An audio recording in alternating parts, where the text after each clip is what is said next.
Empeja Wenya mi ba mwebedi Empeja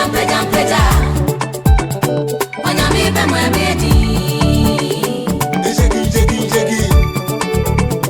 Wenya mi ba mwebedi Esheki Wenya mi ba mwebedi Awozo Wenya mi ba mwebedi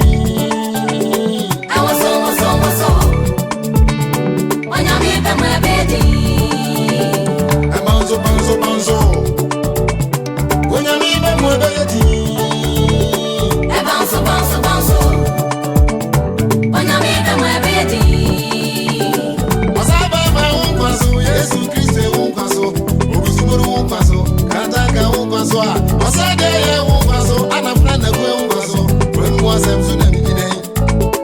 Wasafu bobi unkwaso Wasafu apete unkwaso Tabite kumi unkwaso Imanu ebadu kobi unkwaso Bebire we Wenu wasem suna mijinei Emirikisi ya yentu minono Eni unyankuru mpo Atu api mnyamini wa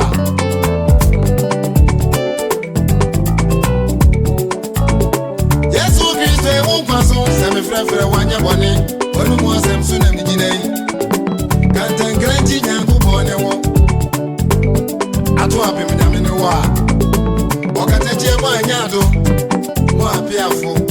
Mwa song Tubi biya ni suru Anasasi suwa Eni nyangu bobe diesi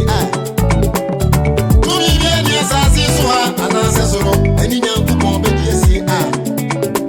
Akrobe tu dompe mnyangu bone wo Awina di nyame Emirikisi ya yentu mino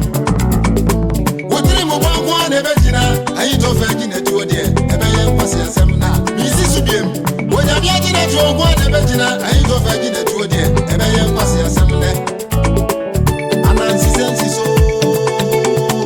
Anansi sasiwa Anansi sensi so Anansi sasiwa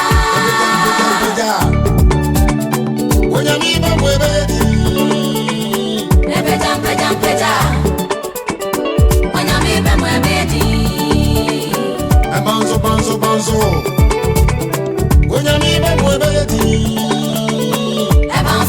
Banzo Wenya mi ba mwebedi Wonya mi sese chane numi Woni bata jire masunti Semishira ubeshira Bedumi ya wadumi Nye ya jitire na sasi subiaso Ajitire no wasura Wasi ese chane numi Ojiri ni tajire masunti Semishira ubeshira Bedumi ya wadumi Bemene Bambi montambi uma Tintimani nyakubo Atintim sabina brani ediate Sasama ngunyame Odafo unya bro kumagujira Niti kumakwaduro Abaswa bili bradiye Asamaranko Bore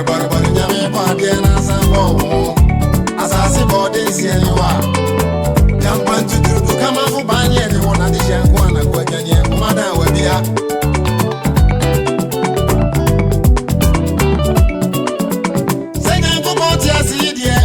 Boni phobia bebere Obon konseni bia bebere Kanka me bia so bebere Utuche differently for so bebere Osan kronfa wari so bebere Obusuye phobia so bebere Ugwa TV ko unu so samba na fo abegusa o bebere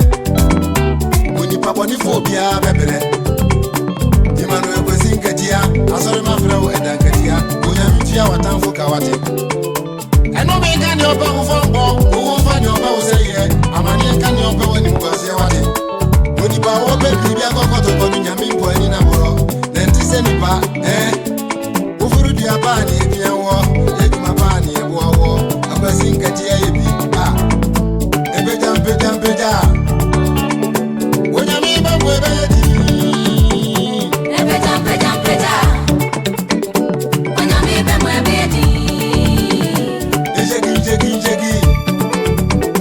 Wenya mi ba mwebedi Esheki Wenya mi ba mwebedi Ochedi afo kwa mi unkwaso Sami fra wanya bone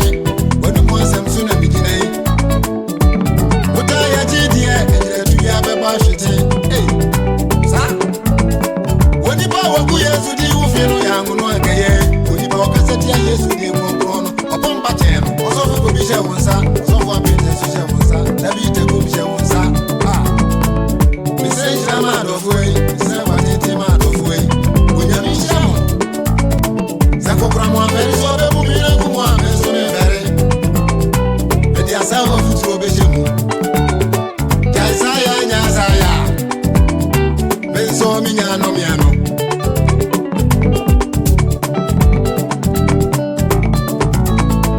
eno mi kani opa mi fambo owo fani opa mi seye usu kani opa me ni kwase mi yango bote seidie mi seida anansi sensi so Anansi sasiwa anansi sensi so Anansi sasiwa Empeja